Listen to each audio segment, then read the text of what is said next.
My parents didn't miss my MIT graduation. They chose my sister's bridal shower.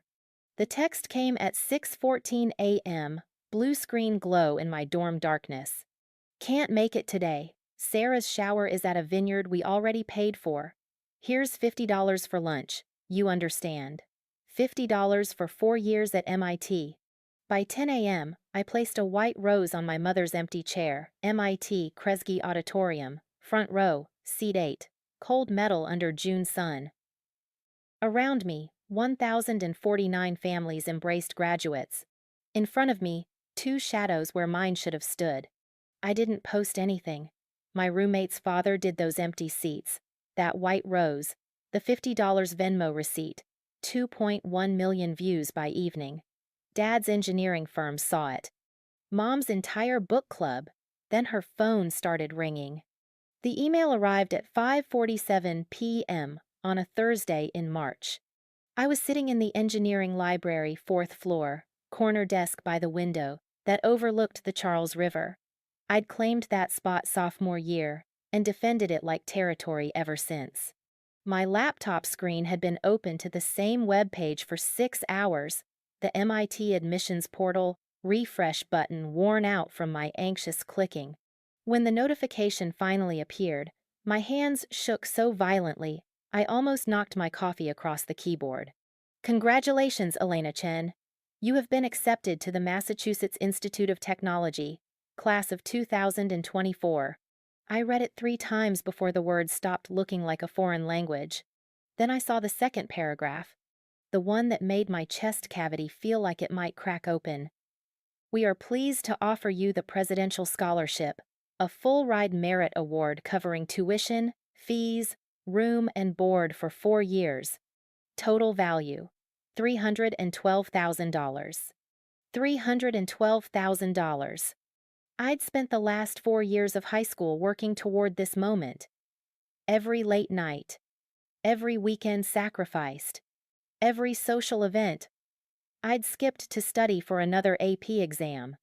It had all been building to this single email, this single number, this validation that I was worth something. My first instinct was to call home. I should have known better. The phone rang 4 times before my mother picked up. I could hear the TV in the background, some home renovation show she'd been binge-watching for weeks. "Hi, honey." Her voice was distracted, flat. "Mom, I got in." The words tumbled out in a rush. MIT, full scholarship, they're paying for everything all 4 years. I did it. Silence stretched across the line for 3 seconds. 4, 5. That's nice, honey. Nice. 4 years of straight A's, valedictorian, science fair winner, national merit scholar, president of 3 clubs, volunteer coordinator at the homeless shelter, tutor for underprivileged kids every Saturday morning for 2 years. Nice. I have to go, Mom said, her voice already pulling away. Your sister's calling on the other line. We'll talk later, okay? The dial tone arrived before I could respond. I sat there holding my phone, staring at the email on my laptop screen, trying to reconcile the two realities. In one world, I'd just achieved something extraordinary. In the other, it was background noise. 20 minutes later, my phone buzzed with a group text to the family chat. It was from Sarah, my older sister. "Big news," Josh proposed. "I'm getting married." The message was followed by 17 photos of her hand from various angles, the diamond catching light like a small sun.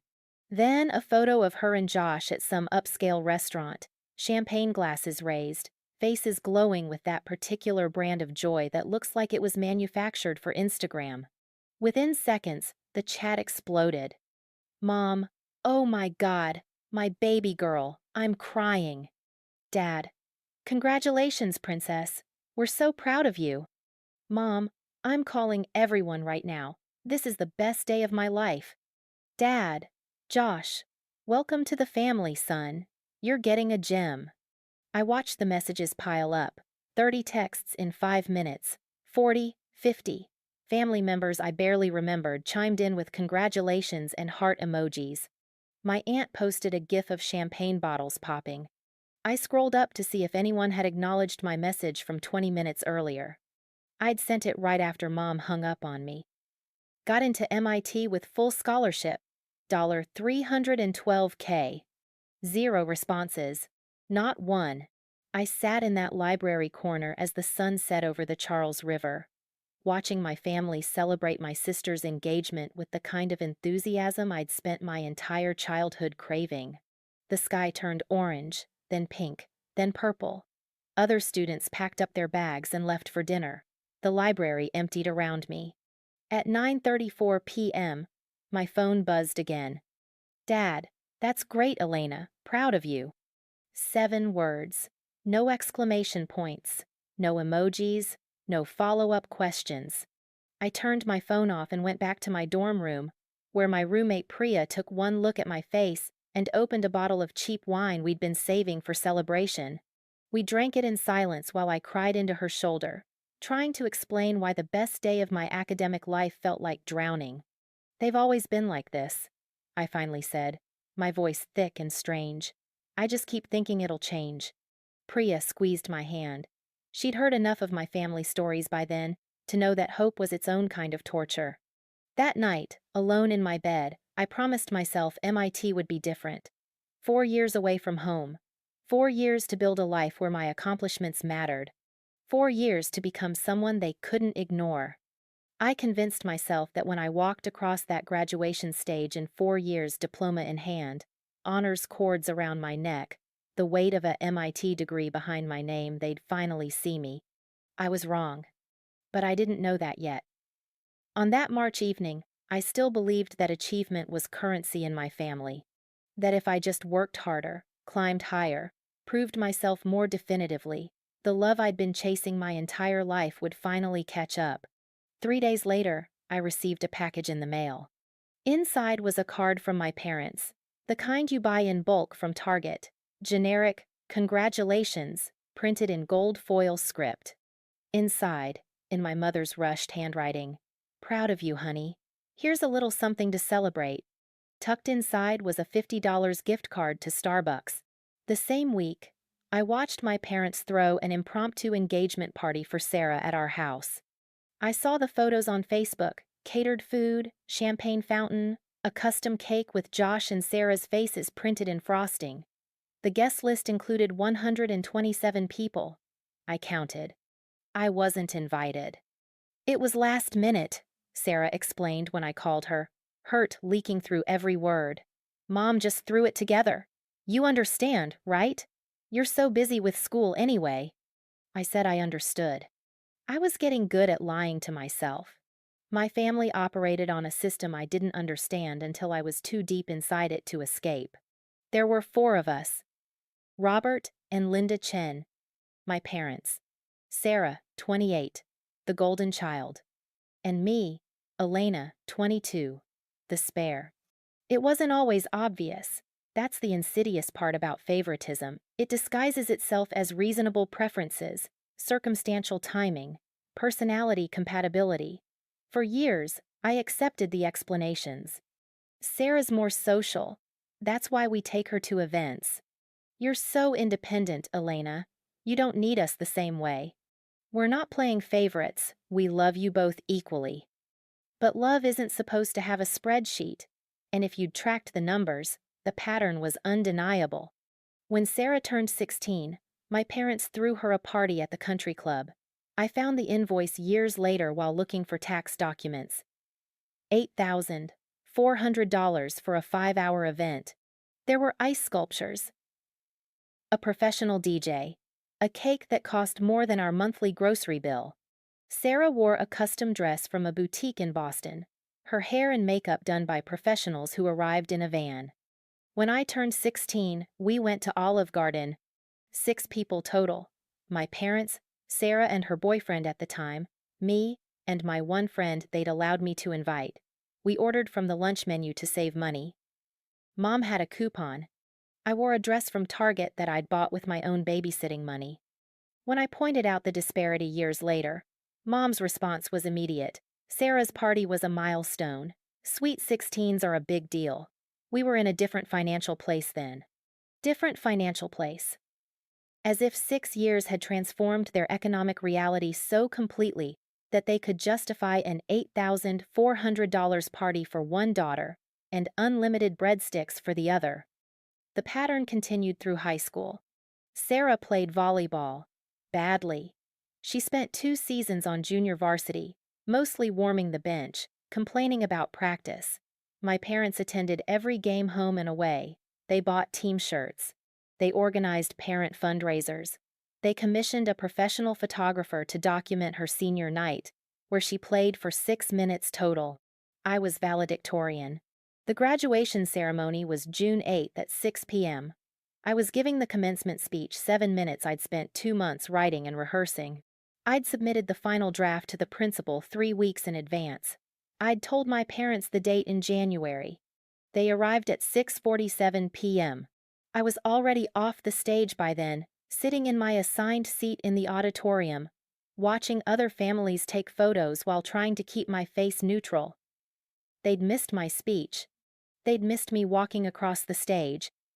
They'd missed the moment the principal announced I'd earned a 4 gigapascals and was headed to MIT with a full scholarship. When I found them afterward in the parking lot, Mom hugged me quickly, her perfume overwhelming in the humid June air. "Sorry we're late, honey. Traffic was terrible." Dad handed me a card with $100 inside. "Proud of you, kid." They stayed for 20 minutes, just long enough to take 3 photos, before leaving for a dinner reservation. Sarah had flown in from college for the weekend, and they'd planned a family celebration at her favorite restaurant. I wasn't invited to that either. "You'll be busy with your friends," Mom said, already walking toward the car. "You don't want to hang out with us boring adults anyway." I watched them drive away, still wearing my graduation gown, holding that card with its generic "Congratulations graduate" message printed in embossed letters. That night, I went to a party at my friend's house and got drunk for the first time. I cried in a bathroom while someone's boyfriend held my hair back and told me parents were overrated anyway. College was supposed to be my escape. MIT was 3,000 miles from home, far enough that they couldn't show up unannounced, close enough that I could theoretically come back for holidays. I threw myself into the work with the kind of desperation that looks like ambition. 18 credit semesters, research positions, internships. I joined clubs. I networked. I built a resume that sparkled. And I worked. God, I worked. Work-study position at the library. 15 hours a week shelving books and manning the front desk. Tutoring gig for freshman engineering students. Another 10 hours a week at $25 an hour. Weekend shifts at a cafe near campus. $12 an hour plus tips, which usually brought it up to $15 if I smiled enough. 32 hours a week on top of a full course load, because my full scholarship covered tuition and fees, but not the incidental costs of existing. Books. Supplies. Food beyond the basic meal plan. Laundry. A winter coat that could survive Boston temperatures. Therapy copays when the anxiety got bad enough that I couldn't sleep. I took out $64,000 in student loans across 4 years to cover what the scholarship didn't. During that same period, my parents paid for Sarah to get her master's degree in education, in full. I know because Sarah mentioned it casually over Thanksgiving dinner my sophomore year. I'm so grateful I don't have to worry about loans. I can just focus on my studies. Mom beamed at her across the table. "That's what parents are for, sweetie." I pushed mashed potatoes around my plate and said nothing. The financial disparity was one thing. The emotional absence was another. My parents called Sarah 4 to 6 times a day. I know because Sarah complained about it constantly. Mom literally called me 3 times during my yoga class. It's exhausting. They called me once every 11 days. I started tracking it junior year, logging each call in my phone notes like data points in a lab experiment. The average length of our conversations, 8.4 minutes. The most common reason for the call, just checking in. The most common ending, "Well, I'll let you go. I know you're busy." I wasn't busy. I was waiting for them to want to stay on the phone longer than the socially obligatory minimum. Thanksgiving of senior year, I flew home for 5 days. I'd saved for 3 months to afford the ticket. I arrived on Tuesday evening, my suitcase full of dirty laundry, and hoped that maybe this year would be different. Wednesday morning, my parents announced they were driving to Vermont. Sarah wants to tour wedding venues, Mom explained, already packing snacks for the road. We'll be back Saturday. My flight home was Sunday morning. Wait, I said, following her to the garage. You're leaving? I just got here. Honey, we planned this weeks ago. Sarah's schedule is so complicated with her teaching job. This was the only weekend that worked. But I'm here. I flew across the country to see you. Mom kissed my forehead, distracted. You're an adult, Elena. You don't need us entertaining you every second. There's food in the fridge. Watch some Netflix. Relax. They left 20 minutes later. I spent Thanksgiving alone in my childhood home, eating leftover pizza and watching other people's families on TV. When they returned Saturday evening, they were animated and energized, talking over each other about floral arrangements and color schemes, and the absolutely perfect barn venue Sarah had chosen. No one asked what I'd done while they were gone. Christmas was worse. We did presents on Christmas morning, all four of us gathered in the living room like a performance of family normalcy. I'd spent $200 I didn't have on thoughtful gifts. A first edition book Dad had mentioned wanting, a cashmere scarf in Mom's favorite color, a custom photo album for Sarah filled with pictures from our childhood. When it was my turn to open gifts, I received a $75 Target gift card from my parents. Sarah opened hers next, a jewelry box. Inside was a diamond tennis bracelet that caught the light like water. Mom teared up watching her put it on. It's a family heirloom, Mom explained. Grandma Chen's, we wanted you to have it for your wedding. The price tag was still tucked inside the box. I saw it when Sarah set it down on the coffee table. $4,500. I said nothing. I smiled. I thanked them for the gift card. That afternoon, I locked myself in my childhood bedroom and cried so hard I threw up. Back at MIT for spring semester, I stopped calling home. If they wanted to talk to me, they could reach out. I wanted to see how long it would take them to notice. It took 17 days. When Mom finally called, her first words were, "Why haven't you been answering your phone?" I'd answered every call. She just hadn't been making any. But I didn't say that. I never said the true things. Sorry, Mom. School's been intense. Well, we have exciting news. Sarah and Josh set a wedding date, August 12th. Mark your calendar. August 12th was 2 weeks after my graduation. We're starting to plan the wedding, Mom continued, her voice bright with the enthusiasm she reserved exclusively for Sarah. Your sister wants a destination-style wedding, but we compromised on a vineyard 3 hours away. It's going to be absolutely beautiful. That sounds nice, I said. Oh, and Elena? We might need you to help with some wedding tasks. Sarah's so overwhelmed with planning. You're good at organizing. Maybe you could handle the seating chart or something. I agreed because that's what I did. I agreed. February 14th. I sent my graduation invitation via certified mail to ensure they received it. The signature confirmation came back 3 days later. Linda Chen, signed at 2:47 p.m. I never received a response confirming they'd attend, but I told myself they'd be there. They had to be there. This was MIT. This was the culmination of 4 years of sacrifice and sleep deprivation and student loans I'd be paying off for the next decade. This was the moment that was supposed to validate everything. I reserved seats for them, front row, section A, seats 8 and 9. I bought a white rose to give my mother after the ceremony, her favorite flower. I practiced my walk across the stage 17 times in my dorm room, Priya timing me to make sure I didn't trip. I believed, with the kind of desperate faith that feels like suffocation, that they would show up. Graduation day started at 5:18 a.m., when my alarm shattered the dark. I didn't sleep, not really. I'd spent the night in that half-conscious state where your brain cycles through the next day's logistics on an endless loop. Ceremony starts at 10 a.m. Need to be there by 9 a.m. cap and gown pickup at 8:15 a.m. Photos with Priya at 8:45 a.m. Check phone for mom's text about where they're sitting.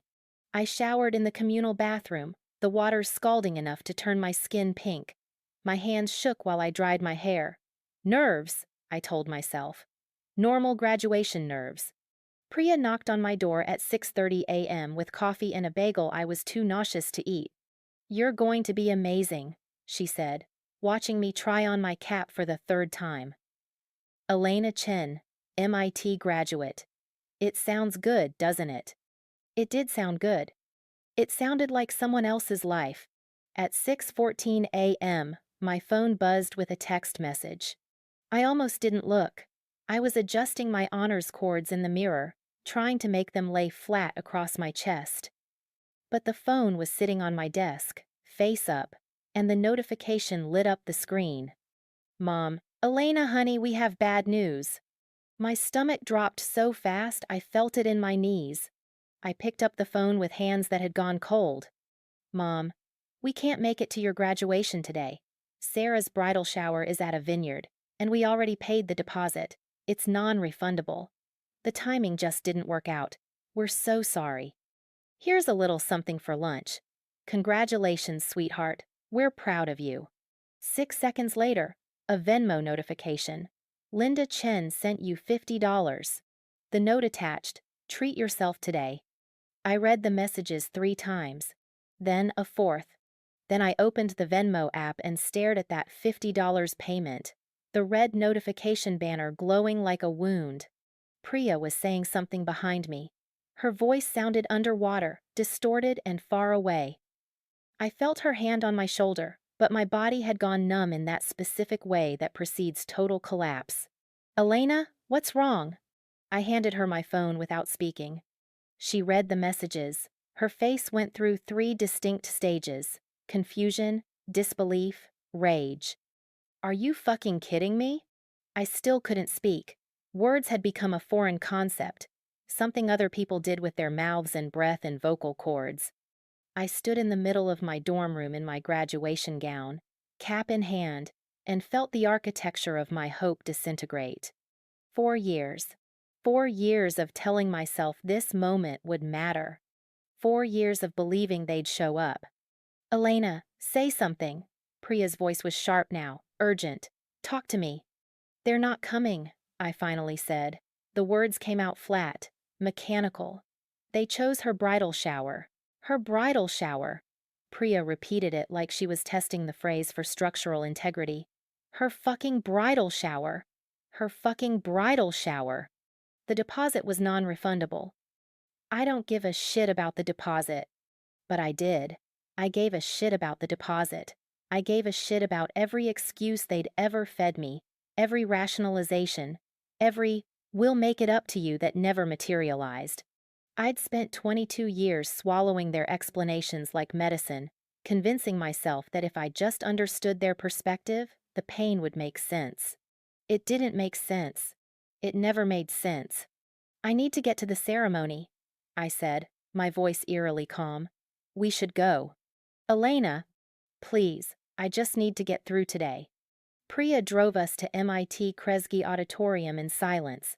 I watched Boston slide past the window brick buildings in morning light and people living normal lives where parents showed up to graduations. The world looked exactly the same as it had yesterday. That felt obscene. We arrived at 8:47 a.m. The parking lot was chaos. Families unloading from minivans, younger siblings complaining about dress clothes, parents with cameras and bouquets and proud smiles. Everywhere I looked, I saw what I didn't have. Inside the auditorium, graduates were filing into designated sections. I found my seat, Section A, Row 4, and sat down with my cap balanced on my knees. Around me, my classmates buzzed with nervous energy, comparing honors cords, and taking selfies, and texting their families about seating locations. I pulled out my phone and opened the text thread with my mother. Me. "Okay, have fun at the shower."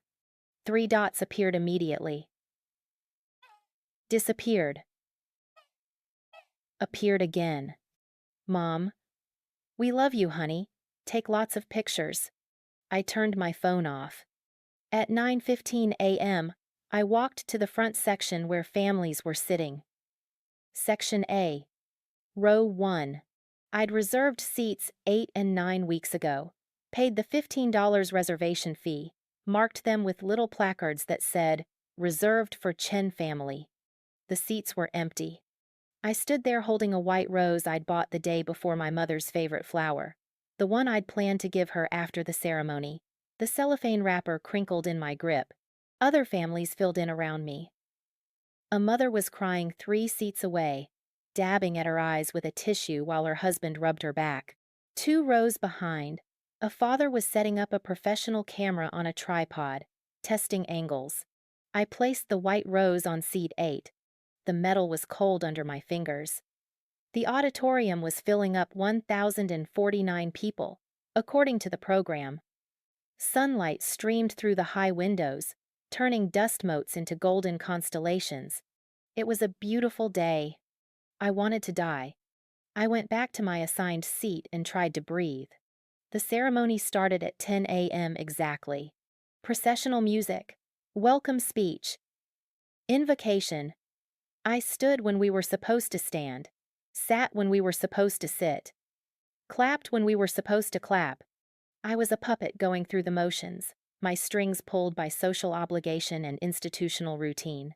When they called my name, Elena Marie Chen, Bachelor of Science in Electrical Engineering and Computer Science, magna cum laude, I walked across the stage with my back straight and my smile fixed. The photographer's flash went off. The crowd clapped politely. The dean shook my hand and handed me a diploma cover. I didn't look at the front row. I couldn't. After the ceremony, the auditorium erupted into chaos. Families swarmed the aisles. Balloons and flowers and cameras everywhere. People were crying, laughing, hugging. I stood at the edge of the crowd, watching other graduates disappear into the arms of parents who'd shown up. Priya found me standing alone by the exit. She didn't say anything. She just wrapped her arms around me and held on while I tried not to fall apart in public. Her father appeared a moment later, Mr. Kapoor, a patent attorney from Connecticut who'd treated me like a second daughter for the past 4 years. He took one look at my face, then at the empty seats in row 1, and his expression hardened. "Where are your parents, Elena?" "They couldn't make it," I said automatically. "Family obligation." "Family obligation." He repeated it slowly. Then he looked at Priya. "Give me your phone." Give me your phone." "Dad, what are you—" "Give me your phone." Priya handed it over. Mr. Kapoor walked back to the front section. I watched him frame a photo. Those 2 empty seats, the white rose sitting on cold metal, the sunlight streaming through the windows, the shadows where my parents should have been. He took 3 photos from different angles. Then he came back and handed Priya her phone. "Elena, I'm going to post these," he said. "Is that okay with you?" I should have said no. I should have protected them, made excuses, maintained the family facade I'd been upholding for 22 years. But I was so tired. "I don't care," I said. Mr. Kapoor posted the photo to Facebook at 11:23 a.m. The caption read, "Every seat at MIT graduation today was filled with proud families, except these 2. Elena Chen graduated magna cum laude today, 4 gigapascals. Presidential scholar. Research fellow. Her parents chose her sister's bridal shower instead. This is the $50 they sent for lunch. Here's what absence looks like." The post included 3 photos. The empty seats with the white rose, a screenshot of my mother's text message, and a screenshot of the $50 Venmo payment. I didn't see it until later. I was in Priya's car by then, still wearing my cap and gown, watching my phone explode with notifications I couldn't bring myself to open. By noon, the post had 12,000 shares. By 2 p.m., 340,000. By evening, 2.1 million. Somewhere in Connecticut, my father's coworkers were seeing it. My mother's book club was seeing it. Every single person they'd invited to Sarah's wedding was seeing it. And I felt nothing. Just empty chairs and cold metal and the ghost weight of a white rose I'd carried for no one. The notifications started before we left the parking lot. Buzz, buzz, buzz. My phone vibrated against my leg like something alive and angry. I pulled it out, still sitting in Priya's passenger seat, still wearing my graduation gown that suddenly felt like a costume. 247 missed calls. I stared at the number, refreshed. 251. Elena, Priya's voice was careful. Maybe turn your phone off for a bit. I opened my text messages instead. 1,893 unread messages. I scrolled through the preview lines, watching names blur past. Aunt Julie, Uncle Tom. Sarah. Mom. Dad. Cousins I hadn't spoken to in years. High school friends. Sarah again. Mom again, Dad again. I clicked on Sarah's thread. Sarah. What the fuck did you do? Sarah. Mom is crying. Sarah. You're ruining my wedding. Sarah. Call me right now. Sarah. I can't believe you would be this selfish. Sarah. Everyone is calling asking questions. Sarah. You need to fix this right now. 14 messages. Not one of them said, I'm sorry. I switched to my mother's thread. Mom. Elena, please call me. Mom. This is getting out of hand. Mom. People are saying terrible things about us. Mom. We need to talk about damage control. Mom. Your father's coworkers are calling him. Mom. Please take down those photos. Mom. Elena, answer your phone. I counted. 7 messages about the consequences for them. 0 acknowledgement of why those photos existed in the first place. My father had sent 3 texts. Dad. Call me. Dad. This is inappropriate. Dad. We'll discuss this when you're being rational. Rational. I turned my phone off. Where do you want to go? Priya asked quietly. I don't know. My parents invited you to lunch. The whole family. We're going to Legal Seafoods, Dad already made reservations for 6. 6. Her parents, her younger brother. Her grandmother who'd flown in from Mumbai for graduation. And me. The extra chair. The pity invitation. I don't want to intrude. Elena. Priya put the car in park and turned to face me. You're not intruding. You're family. More family than... She gestured vaguely toward my phone. More than them. I went to lunch. The Kapoor family treated me like I'd won a Nobel Prize. They asked about my thesis. They toasted my scholarship. They insisted on paying for everything, waving away my protests with the kind of parental authority I'd spent my life craving from the wrong people. At 3:47 p.m., sitting in a restaurant booth with people who actually showed up, I turned my phone back on. 2,847 notifications. I opened Facebook. I'd barely used it in years, just kept the account active for family photos and the occasional message from old classmates. Mr. Kapoor's post was at the top of my feed. 2.1 million shares. I scrolled through the comments. There were thousands, tens of thousands. This breaks my heart. She deserved better. The $50 Venmo is insane. That's lunch money for a MIT degree? I hope her parents see these comments and realize what they've done. My parents did something similar. It never stops hurting. That white rose on the empty seat is devastating. Then I saw the comments that made my stomach clench. Someone had tagged my father's company. Is this how Chen Engineering treats family? Disgusting.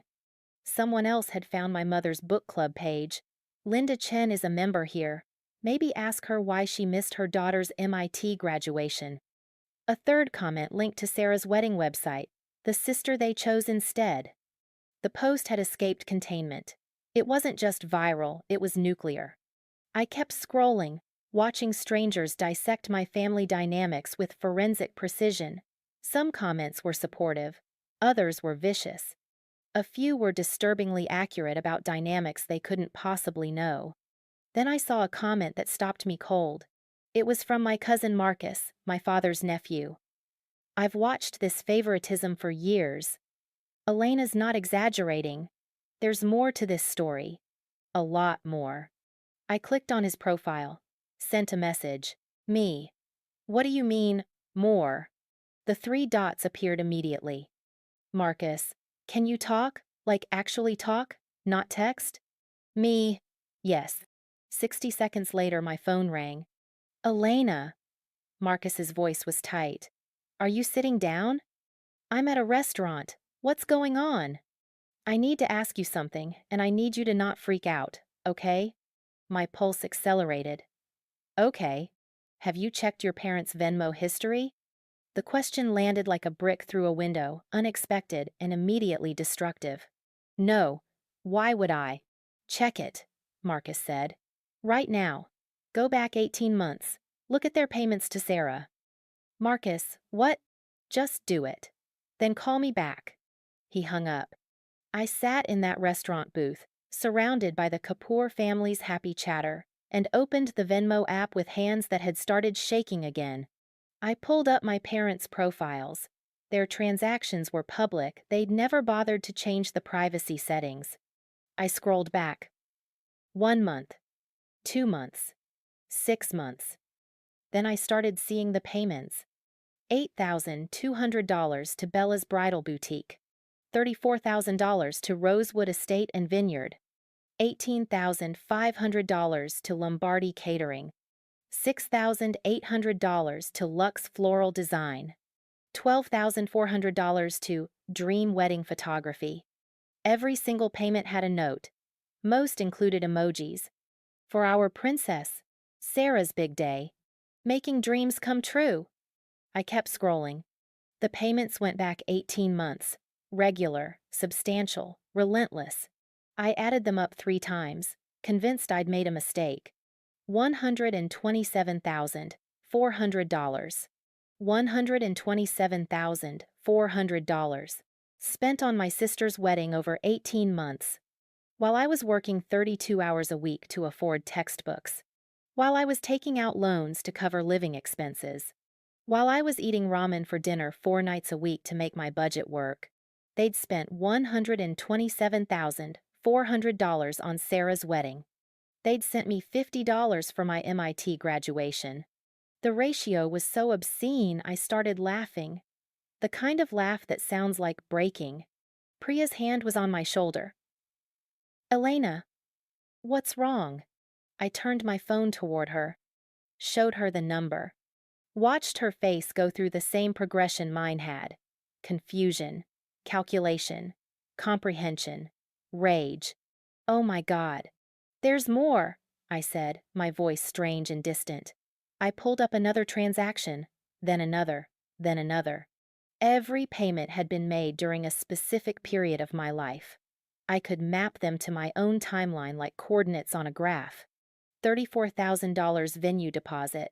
The week I'd called home, crying about my work-study job, cutting my hours. $18,500 catering payment. The month I'd asked if they could help with my textbook costs. They'd said money was tight. $8,200 dress payment. 3 days after I'd told them I was taking out another student loan. Money was tight. They'd said money was tight. $127,400. I called Marcus back. You found it, he said. Not a question. How did you know? Because they asked my parents for money too. His voice was bitter. Last Christmas. Said they were short on the wedding budget. Needed 15 grand to cover the photographer and flowers. My dad gave it to them. $15,000. Borrowed from extended family. For flowers. Marcus, I don't understand. Why are you telling me this? Because I'm tired of watching them destroy you. He paused. And because there might be more. Financial stuff. I don't know for sure. But some things my mom mentioned. Elena, I think you should look deeper. Deeper how? Check your credit report. The suggestion hung in the air like a threat. Why would I need to check my credit report? Just do it. Please. Call me after. He hung up again. I sat there with my phone in my hand, the Venmo app still open, that number still glowing on the screen. $127,400. Priya leaned in close. What did he say? He told me to check my credit report. Why would... She stopped. Her eyes widened. Oh shit, Elena. He thinks they might have... Don't. I held up my hand. Don't say it. Not until I know. But I already knew. Some part of me had always known. I waited until I was back in my dorm room to check. Priya sat on her bed across from me, laptop open, ready to walk me through the process. It was 11:43 p.m. I'd spent the last 6 hours in a weird suspended state, oscillating between denial and dread, unable to fully commit to either. Okay, Priya said, her voice deliberately calm. Go to annualcreditreport.com. It's the official site. Free credit reports from all 3 bureaus. My hands hovered over the keyboard. Elena, you need to know. I typed in the URL. The site loaded, clinical, official. The kind of government-adjacent design that feels aggressively neutral. I entered my information, name, social security number, date of birth, address. Security questions next. Which of the following addresses have you lived at? I selected my dorm address and my parents' house. Which of the following loans have you taken out? I recognized my student loans, selected the correct one. Then I saw a 4th option I didn't recognize. Capital One Auto Loan, opened March 2023. My vision tunneled. I didn't own a car. Elena? Priya's voice came from very far away. What is it? I clicked, none of the above. The site rejected my answer. Incorrect response. Please try again. I tried different combinations. It kept rejecting me. Finally, I selected the Capital One Auto Loan option. The site approved my identity. My credit report loaded. And there it was. Capital One Auto Loan. Account opened. The 15th of March 2023. Original amount, $42,000. Current balance, $38,447. Monthly payment, $847. Payment history. Current. No late payments. Primary applicant, Elena Marie Chen. Cosigner, Sarah Chen. I read it 4 times. Each time, the words stayed the same. I didn't take out a car loan, I said. My voice sounded like it belonged to someone else. Priya was next to me now, reading over my shoulder. Holy shit! Elena, that's fraud! That's identity theft! I scrolled down. There was more. Chase Sapphire Reserve credit card. Account opened, the 8th of July, 2023. Credit limit, $25,000. Current balance, $12,847. Payment history. Current. No late payments. Primary cardholder, Elena Marie Chen. Recent transactions. Bella's Bridal Boutique, $3,200. Rosewood Estate and Vineyard, $4,500. Luxe Floral Design, $2,847. Dream Wedding Photography, $2,300. Wedding vendors. Every single transaction was for Sarah's wedding. I kept scrolling. My stomach had become a black hole, collapsing in on itself. Discover it. Credit card. Account opened. The 2nd of October 2023. Credit limit, $15,000. Current balance, $8,412. Payment history. Current. No late payments. More wedding vendors. Catering deposits. DJ services. Custom signage. 3 accounts I'd never opened. $59,706 in debt I didn't know existed. All for my sister's wedding. I'm going to throw up, I said. Priya shoved a trash can at me. I dry heaved into it for 30 seconds before my body gave up and settled for violent shaking instead. We need to call the police, Priya said. Elena, this is a crime. Your parents stole your identity. I need to see the documents first. What documents? The applications, the signatures. I need to know. I couldn't finish the sentence. I needed to know if my parents had forged my signature. I needed to see the physical evidence of their betrayal. I needed it to be real before I could believe it was real. I called Chase first. Sat on hold for 17 minutes while automated messages reminded me my call was important to them. Finally, a human voice. Chase customer service, this is Derek. How can I help you? I need information about a credit card account. My voice was surprisingly steady. I think it was opened fraudulently. Derek's tone shifted. Professional to concerned. I see. Can you verify your identity first? I went through the security questions. Name, social, date of birth, mother's maiden name. Okay, Miss Chen. I see the account. Opened the 8th of July 2023. Is that correct? I didn't open that account. Pause. Keyboard clicking. I'm looking at the application now. It was submitted online with your social security number and all required personal information. The billing address is... He read off my parents' address. Can you tell me what email address was used? More clicking. sarahchen1995@gmail.com. Sarah's email. And the phone number? He read it off. My parents' home phone. Miss Chen, I need to transfer you to our fraud department. This appears to be identity theft. He transferred me. I spent the next 40 minutes on the phone with a fraud specialist named Monica, who had the patient voice of someone who'd heard this story before. We'll flag the account immediately, Monica said. You'll need to file a police report.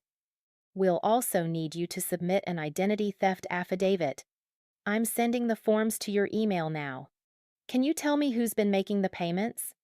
I can't provide detailed payment information without proper authorization. But I can tell you that all payments have come from an external bank account in the name of Robert and Linda Chen. My parents. They'd stolen my identity to fund my sister's wedding. Then they'd made the minimum payments to keep my credit intact. Like that made it okay. Like maintaining my credit score while destroying my trust was some kind of parental responsibility. I called Capital One next. Then Discover. Same story, different representatives. Same patient fraud specialists, same forms sent to my email. By 2:47 a.m., I had 3 police report reference numbers and a folder full of identity theft affidavits. I also had a new understanding of my family. This wasn't favoritism. This wasn't even cruelty. This was criminal. Priya sat next to me on my bed. Both of us staring at my laptop screen like it might rearrange itself into something less devastating. Your credit score is 720, she said finally. That's good, right? Like, they didn't destroy it. They destroyed everything else. My phone buzzed. A text from Marcus. Marcus, did you check? Me. Yes. Marcus. And me. $59,706 in fraudulent accounts, all for Sarah's wedding. The 3 dots appeared, disappeared, appeared again. Marcus, I'm so sorry. What are you going to do? I looked at Priya. She looked at me. I'm going to bury them, I said. I didn't sleep. By 6:15 a.m., I'd created a spreadsheet. Column A, date. Column B, event in my life. Column C, amount they claimed they couldn't afford to help me. Column D, amount they actually spent on Sarah that same week. I started with my credit report, cross-referencing transaction dates with my own calendar, my text message history, my email archives. Every piece of data I could find. The pattern emerged like a crime scene reconstruction. The 12th of September 2022, my event. Asked parents for help with $400 textbook costs for fall semester. Their response: money's really tight right now, honey. Can you use the library copies? They're spending that same week. $8,400 deposit for Sarah's engagement party at the country club. The 24th of November, 2022. ND Thanksgiving. My event, flew home, $340 ticket. They left for venue tour with Sarah. Their response, this was planned weeks ago, you understand. They're spending that same week, $34,000 deposit for Rosewood Estate and Vineyard. The 25th of December 2022, Christmas. My event gave them thoughtful gifts, $200 total. Their gifts to me, $75 Target gift card. Their gifts to Sarah, $4,500 diamond bracelet. They're spending that week, $12,000 for custom wedding invitations and save the dates. The 3rd of February 2023. My event, called crying about work-study hours being cut, asked if they could help with rent shortfall, $300. Their response, we're really strapped this month. Can you pick up extra tutoring? They're spending that same week, $6,800 to Luxe Floral Design for wedding florals. The 15th of March, 2023. My event took out additional student loans, $8,000, because financial aid didn't cover summer housing. Their response, loans are normal for college. You'll pay them off eventually. Their action that same day, opened $42,000 auto loan in my name for Sarah's wedding gift car. The 20th of April 2023. My event, asked if they could attend my senior thesis defense. Their response, we have a cake tasting that day. Sarah's been planning it for months. They're spending that week, $3,200 for cake design and tasting at Premium Bakery. The 8th of July 2023. My event, mentioned I was working 35 hours a week during summer internship to save money. Their response, that's great, honey, good work ethic. Their action that same day, opened Chase Sapphire Reserve card in my name, $25,000 limit. The 2nd of October 2023. My event, told them I was eating ramen 4 nights a week to make budget work. Their response, college kids always eat ramen. It's a rite of passage. Their action that same day, opened Discover card in my name, $15,000 limit. The 23rd of December 2023, Ever Christmas. My event, flew home again, $380 ticket, gave them gifts. Their gifts to me, $75 Amazon gift card. They're spending that week, $8,200 final payment on Sarah's wedding dress. The 14th of February 2024. My event, sent graduation invitation via certified mail. Their response, no response acknowledging receipt. They're spending that week, $4,500 for Sarah's bridal shower at Vineyard. The 18th of May 2024, FX Graduation Day. My event, MIT graduation, magna cum laude, 4 gigapascals. Their response, chose Sarah's bridal shower instead. Sent $50. Venmo. They're spending that day, $2,300 for bridal shower venue, food, and decorations. I sat back and looked at the spreadsheet. 18 months. 18 months of systematic lying. 18 months of telling me money was tight while spending $127,400 on my sister. 18 months of opening fraudulent accounts in my name while I worked myself to exhaustion. The math was devastating. But the timeline was worse. Every time I'd asked for help, not demanded, not expected, just asked, they'd said no. And within days, sometimes within hours, they'd spent thousands on Sarah. I'd worked 32 hours a week for 4 years. 32 hours times 48 weeks times 4 years equals 6,144 hours. At an average of $18 hour, I'd earned approximately $110,592 during college. They'd spent $127,400 on my sister's wedding, more than I'd earned in 4 years of constant work. I added a new column to the spreadsheet, column E, notes. Then I started filling it in with memories that suddenly made sense. September 2022 note. Mom complained about the price of her hair appointment the same week she spent $8,400 on Sarah's party. March 2023 note. Dad said he couldn't afford to fix his car's transmission, delayed it for 3 months.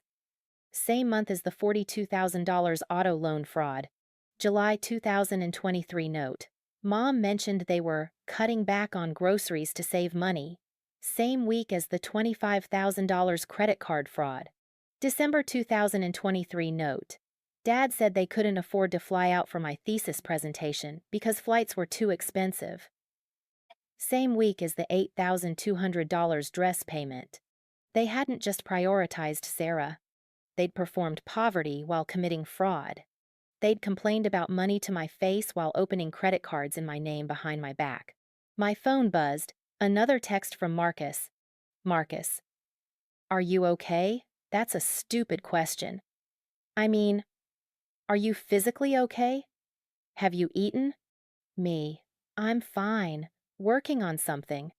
Marcus. What are you working on? Me. Evidence. I took screenshots of everything. The credit reports. The transaction histories. The spreadsheet with its color-coded cells highlighting the most egregious disparities. Then I started going through my email. I found the thread from February 2023, when I'd asked for help with the rent shortfall. Me. Hey Mom, my work-study hours got cut this semester, and I'm $300 short for rent. Is there any way you could help me out? I can pay you back by April. Mom, oh honey, we're really strapped this month. Your father's car needs work, and we just had to replace the water heater. Can you pick up some extra tutoring hours? Maybe ask your roommate if you can pay her your share a little late. I'd picked up extra tutoring hours. I'd skipped meals. I'd made it work. That same week, they'd spent $6,800 on flowers.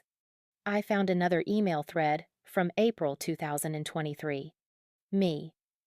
Will you be able to make my senior thesis defense on the 20th? It's at 2 p.m. I know it's a long drive, but it would mean a lot to me. Mom, we'll try, sweetheart, but we have something scheduled with Sarah that day. I think it's a cake tasting. Let me check the calendar. If we can move it, we will. They never moved it. I defended my thesis in front of 3 professors, 2 graduate students, and 0 family members. The cake cost $3,200. I added those emails to my evidence folder. By 9 a.m., I had 127 pages of documentation. Financial records, emails, text messages, calendar events, photos, the spreadsheet with its damning timeline. Priya emerged from her room, took one look at me, and immediately made coffee. Have you slept at all? No? Elena, I need to show you something. I turned my laptop around. Priya read through the spreadsheet in silence. I watched her face change with each row. Confusion, disbelief, horror, rage. When she reached the bottom, she looked up at me. This is abuse, she said quietly. Financial abuse, and fraud, and identity theft. Elena, this is multiple felonies. I know. What are you going to do? I thought about that white rose on the empty seat.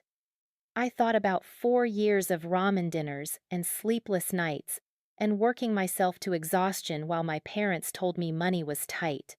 I thought about $127,400 spent on my sister, while I accumulated $64,000 in student loans. I thought about my name on credit card applications I'd never signed. I'm going to talk to a lawyer, I said. Priya's father had given me a business card at graduation lunch. If you ever need legal help, he'd said, about anything. I pulled the card out of my wallet. Thomas Kapoor, Esquire, Patent and Family Law Attorney. I sent him an email at 9:47 a.m. Subject: Need legal consultation, identity theft. The response came back in 4 minutes. Mr. Kapoor, my office, today at 2 p.m. Come prepared to tell me everything. I looked at Priya. He said to come prepared. She gestured at my laptop with its 127 pages of evidence. Elena, she said, you're the most prepared person I know. We didn't go to Mr. Kapoor's office at 2 p.m. He came to us. You've been through enough, he said when he arrived at our dorm at 1:47 p.m., carrying a leather briefcase and 2 coffees from the cafe downstairs. I can spare you the law office environment for now. We sat in Priya's room, me on her desk chair, Priya on her bed, Mr. Kapoor in the armchair we'd salvaged from a curb sophomore year. Afternoon light streamed through the window, making the whole scene feel surreal. Legal consultation in a college dorm room decorated with string lights and biology posters. Mr. Kapoor set a legal pad on his knee. Before we start, I need to say something. I'm not just here as an attorney. I'm here as someone who cares about you. Do you understand the difference? I nodded. Good. Now tell me everything. I opened my laptop and turned it toward him. He read through the spreadsheet first. His expression didn't change, but I watched his jaw tighten with each row. When he reached the bottom, he was quiet for a long moment. How long did it take you to compile this? 7 hours. 7 hours. He looked at me over his reading glasses. Elena, this is extraordinary documentation. Most people in your situation have fragments, a suspicious charge here, a weird conversation there. You've built a prosecutable case. Is it actually prosecutable? Yes. No hesitation. This is textbook identity theft. Multiple counts. Potentially federal charges if we want to pursue that route.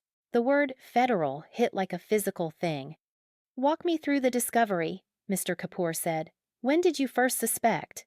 I told him about Marcus's call, the Venmo history, the credit report at 11:43 p.m., the phone calls with fraud departments, the sleepless night building the timeline. He took notes in precise lawyer handwriting. When I finished, he set down his pen.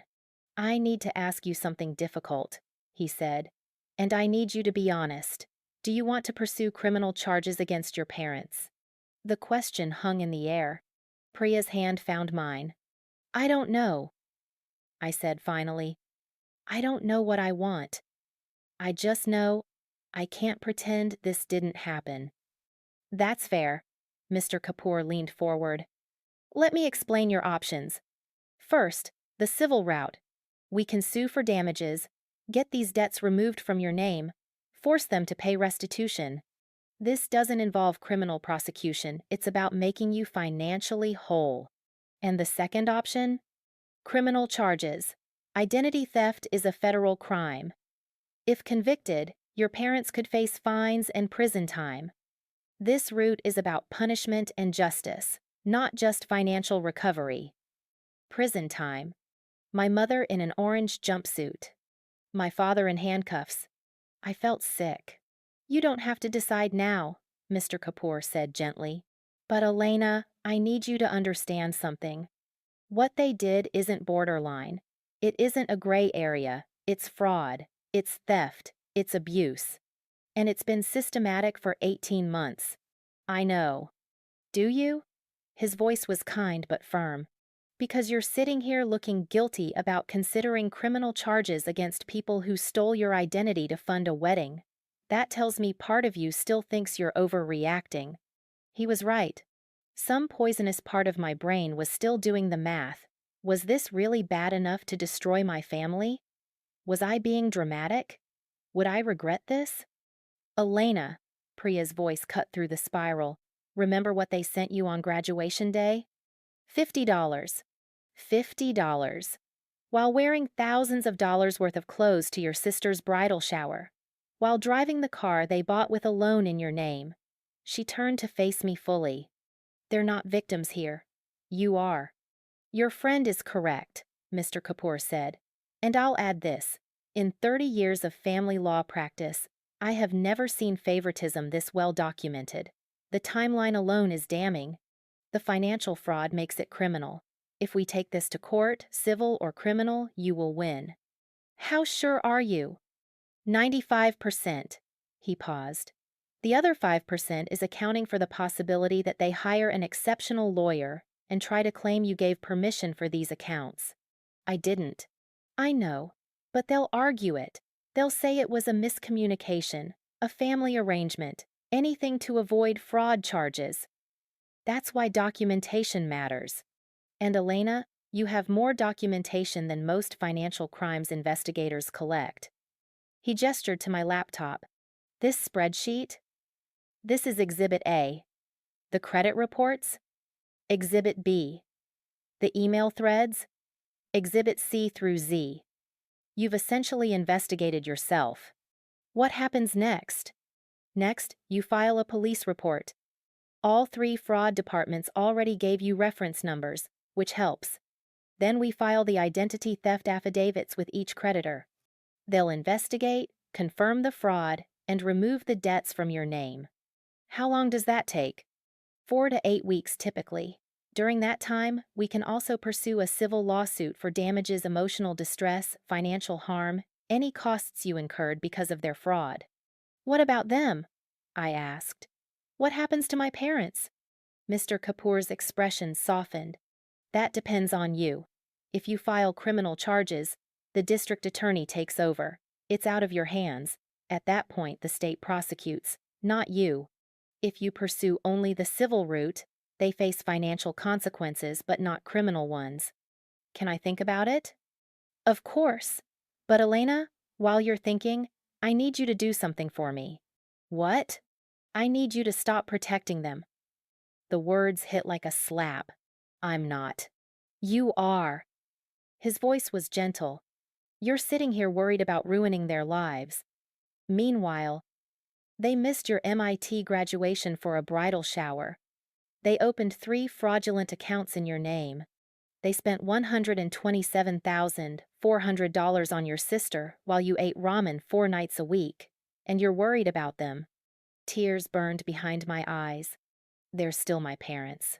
I know, Mr. Kapoor said. That's what makes this so hard. But Elena, being someone's parent doesn't give you the right to commit crimes against them. Love doesn't excuse fraud. Priya squeezed my hand tighter. What would you do?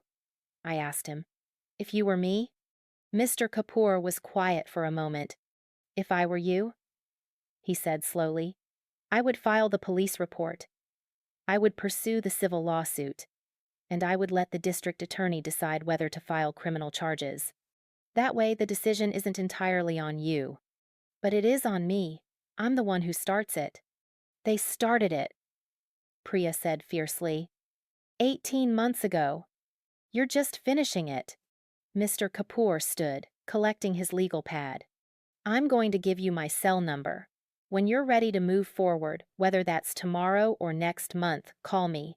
I'll take your case pro bono. You won't pay a cent. Mr. Kapoor, I can't. Yes, you can. You're Priya's best friend. Your family. And what happened to you is wrong. He handed me his business card with a phone number written on the back. Call me when you're ready, or call me if you just need to talk. Either way, I'm here.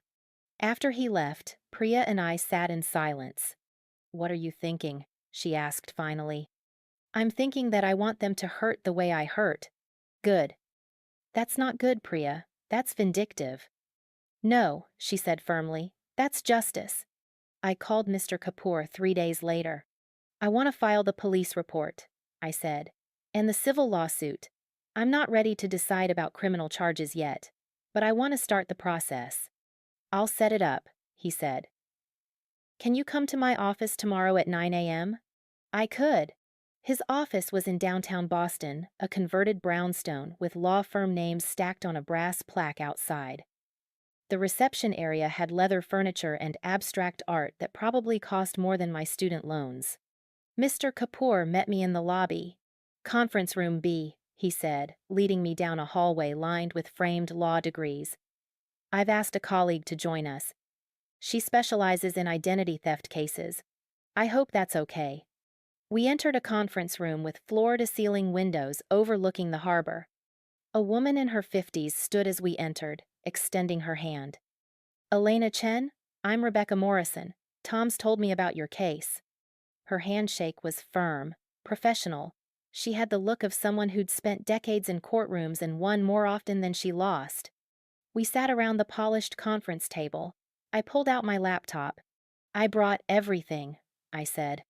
Good. Let's start with the credit reports. For the next 90 minutes, I walked them through every piece of evidence: the Venmo history, the fraudulent accounts, the timeline spreadsheet, the email threads, the text messages from graduation day. Attorney Morrison took notes in silence, occasionally asking for clarification. When I finished, she sat back in her chair. This is one of the clearest cases of identity theft and financial abuse I've seen in 15 years of practice. Really? Really. Most cases involve scattered evidence and he said, she said testimony. You have digital footprints, transaction records, timestamps, written admissions. Written admissions? She pulled up my text message screenshots. Your mother texting you money's tight while making a $34,000 payment the same day? That's evidence of deception. Your father saying you need to be rational when confronted? That's consciousness of guilt. Every text message is a puzzle piece. You've assembled the entire picture. What does that mean legally? It means we can prove intent. Fraud requires showing that the perpetrator knowingly and intentionally deceived you. Your parents can't claim this was a miscommunication or a family arrangement gone wrong. The timeline proves systematic deception. She pulled up my spreadsheet. This is extraordinary work, by the way. Did you create this yourself? Yes. Elena, most financial investigators don't produce documentation this clean. You've essentially done their job for them. Mr. Kapoor smiled. I told you she was thorough. Thorough is an understatement. Attorney Morrison closed her laptop. Here's what happens next. We file a police report here in Boston that starts the official criminal investigation. We file identity theft affidavits with all 3 creditors that removes the debts from your name. And we file a civil lawsuit against your parents for financial damages and emotional distress. What kind of damages? Conservatively, the full fraudulent amount $59,706 plus any interest, fees, or credit score damage. We can also pursue emotional distress damages, though those are harder to quantify. I'd estimate we could recover between $75,000 and $150,000. The numbers felt surreal. And the criminal side? That's up to the district attorney. Once you file the police report, they review the evidence and decide whether to prosecute. Given the clear evidence here, I'd be shocked if they didn't file charges. What charges? Identity theft, fraud, possibly wire fraud if they used electronic systems. Each account is a separate count. Your parents could be looking at 3 to 5 felony charges each. Each. My mother and my father. Both facing felony charges. How long does this process take? The civil lawsuit? 8 to 14 months typically. The criminal investigation? That varies. Could be 6 months. Could be 2 years. These things move slowly. What should I expect from my parents during this time? Attorney Morrison's expression grew serious. Expect them to deny everything. Expect them to claim you're overreacting, being vindictive, destroying the family. Expect them to pressure you to drop the charges. Expect other family members to take sides. They're already taking sides, I said quietly. Some of them, anyway. Good. You'll need that support system. She leaned forward. Elena, I want to be clear about something. This process will be difficult. Not because the case is weak, it's rock solid. But because it's family. Courtrooms don't care about Thanksgiving dinners and childhood memories, but you will. The emotional cost is high. Is it worth it? That's not for me to answer, but I'll say this. Victims of family financial abuse often spend years in therapy working through the guilt of holding their abusers accountable. The legal system can't fix that, but it can prevent them from doing this to anyone else. I thought about that. My parents couldn't steal Sarah's identity. She'd never let them close enough to her social security number. But what about future grandchildren? Future loans? Future opportunities to exploit someone who trusted them? I want to move forward, I said. Attorney Morrison nodded. Then, let's begin. Filing the police report took 4 hours. Detective Sarah Chin, no relation, met me at Boston PD's Financial Crimes Unit. She had kind eyes and a no-nonsense demeanor that made me feel simultaneously safe and terrified. Identity theft by family members is more common than people think, she said, pulling out a recording device. But it's rarely this well documented. You've made my job very easy. I walked her through everything again. The credit reports, the timeline, the Venmo payments, the graduation day text. She took notes, asked clarifying questions, requested copies of everything. When I finished, she sat back and exhaled slowly. Miss Chen, I'm going to be honest with you. This case is airtight. The evidence is overwhelming. If your parents hire a lawyer, which they will, that lawyer is going to advise them to accept a plea deal. What kind of plea deal? Depends on what the DA offers. Could be probation and restitution. Could be reduced charges in exchange for full financial repayment. But Miss Chen, I need you to understand something. What? Once I submit this report, it's out of your hands. The state prosecutes.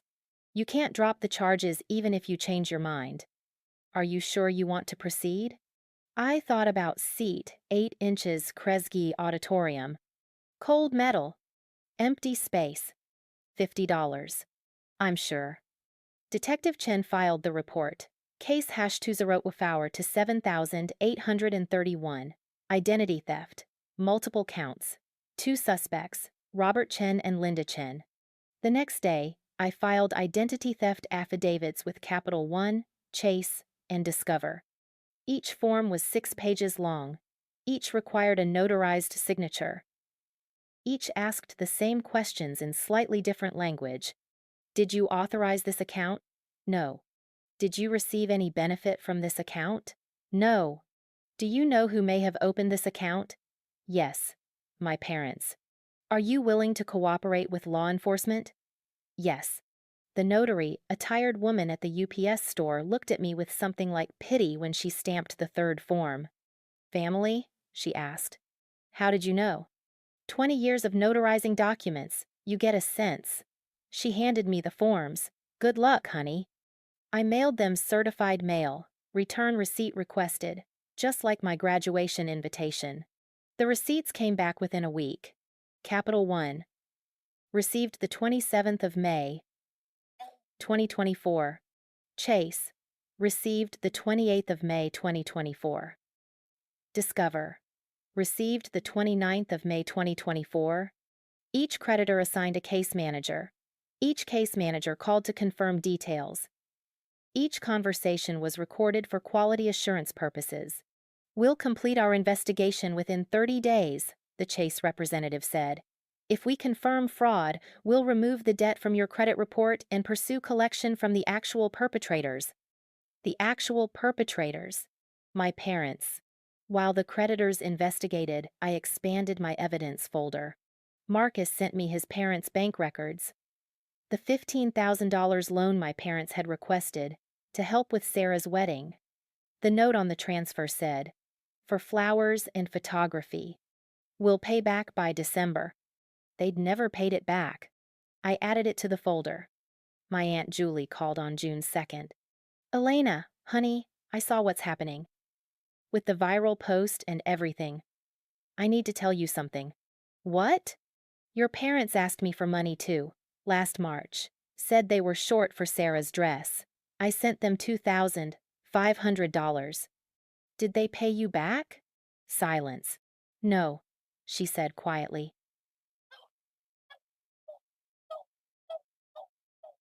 They said they would, but they never did. Another $2,500. Another family member defrauded. Julie, I need you to document that. Write down the date, the amount, what they told you. Can you do that? You're building a case. Yes. Good, she said fiercely. Build it. They've been doing this for years, Elena. We just didn't have words for it. I added Julie's testimony to the folder. Priya helped me organize everything into categories. Financial fraud, 94 pages. Credit reports. Fraudulent applications. Transaction histories. Bank statements. Loan documents. Timeline evidence, 23 pages. Spreadsheet with 18-month breakdown. Email threads. Text messages. Calendar events. Third-party testimony, 18 pages. Marcus's statement. Julie's statement. Priya's witness account. Mr. Kapoor's father's photography. Other family members' written statements. Pattern of favoritism. 31 pages. Graduation day photos. Empty seats. Gift disparity documentation. Phone call frequency logs. Social media evidence. Family event attendance records. Legal filings, 15 pages. Police report. Identity theft affidavits. Attorney engagement letters. Case numbers and reference documents. 181 pages total. I burned it all to a USB drive, made 3 backup copies, stored one in my dorm safe, gave one to Priya, mailed one to Mr. Kapoor.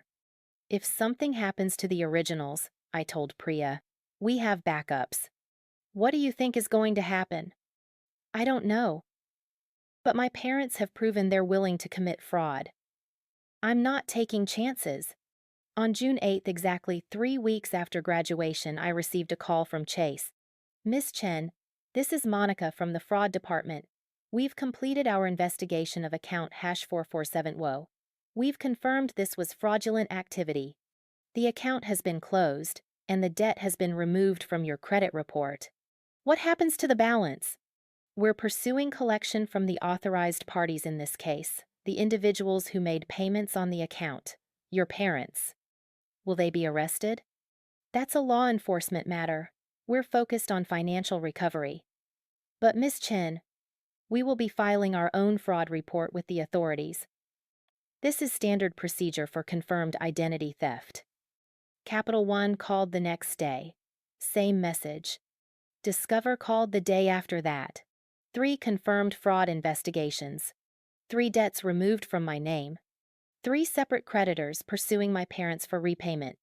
My credit score jumped from 720 to 792 overnight. I should have felt relief. Instead, I felt like I was standing at the edge of something enormous and irreversible, like I'd set a boulder rolling down a hill, and now all I could do was watch it destroy everything in its path. On June 12th, Attorney Morrison called. Elena, we filed the civil lawsuit. Your parents will be served within 48 hours. I wanted you to hear it from me first. What does that mean? It means a process server will deliver the legal documents to their home. They'll have 30 days to respond. After that, we proceed to discovery. That's when we formally request documents, take depositions, build the case for trial. Will it go to trial? Unlikely. Most civil cases settle, especially ones with this much evidence, but we prepare as if it will. And then? And then we wait for them to respond. Elena, this is when things get difficult. They'll likely hire a lawyer. That lawyer will contact you. They may try to negotiate. They may try to intimidate you. Are you prepared for that? I don't know. That's honest. But Elena, you've built an extraordinary case. Trust the evidence. Trust the process. And trust yourself. I hung up and stared at my phone. In 48 hours, my parents would be served with a lawsuit. In their home, on a Tuesday morning, some stranger would hand them legal documents accusing them of fraud, identity theft, and emotional abuse. I imagined my mother's face when she opened the envelope. I imagined my father reading the complaint. I imagined their shock, their anger, their fear, and I felt nothing. Just cold metal and empty chairs and the ghost of $50 I'd never spent. My parents were served on June 14th at 9:23 a.m. I know because the process server sent confirmation. Documents delivered to Linda Chin, signed receipt attached. I stared at that email for 20 minutes. It was done. Irreversible. My phone started ringing at 9:47 a.m. Mom, incoming call. I didn't answer. Dad. Incoming call. I didn't answer. Sarah. Incoming call. I didn't answer. By noon, I had 67 missed calls and 143 text messages. I turned my phone off and went to meet Marcus at a coffee shop in Cambridge. He was waiting in the back corner, 2 iced coffees already on the table. When he saw my face, he stood and hugged me without saying anything. We sat. They got served, I said. I know. My mom called me. Your mom called her. It's spreading through the family like wildfire. What are people saying? Marcus looked uncomfortable. Do you really want to know? Yes. Some people are on your side. Julie, obviously, my parents, a few cousins. But Elena, a lot of them think you're overreacting, that this is a family matter you should have handled privately. I tried private for 22 years. Private didn't work. I know, I'm on your side. But I wanted you to be prepared for what's coming. What's coming? Pressure, guilt trips, people saying you're tearing the family apart. Your parents are already playing the victim card hard. Mom said Linda called her crying, saying you're trying to put them in prison over a misunderstanding. A misunderstanding? That's what they're calling it. I laughed. It sounded broken even to my own ears. They opened 3 credit cards in my name. That's not a misunderstanding. That's fraud. I know, but they're going to fight this, Elena. They hired a lawyer already. Some guy named Peterson from a firm in Newton. Apparently he's expensive. Good. Let them spend money on a lawyer. Maybe then they'll understand what it feels like to have financial stress. Marcus studied me across the table. You've changed, he said quietly. Good. No, I mean you're angrier, harder. They made me this way. He nodded slowly. What's your next move? I pulled out my phone and opened my calendar. August 12th. Sarah's wedding, 6 weeks away. I'm going to the wedding, I said. Marcus's coffee stopped halfway to his mouth. You're what? I'm going to Sarah's wedding. I RSVP'd yes months ago. My name is on the guest list. I have every right to be there.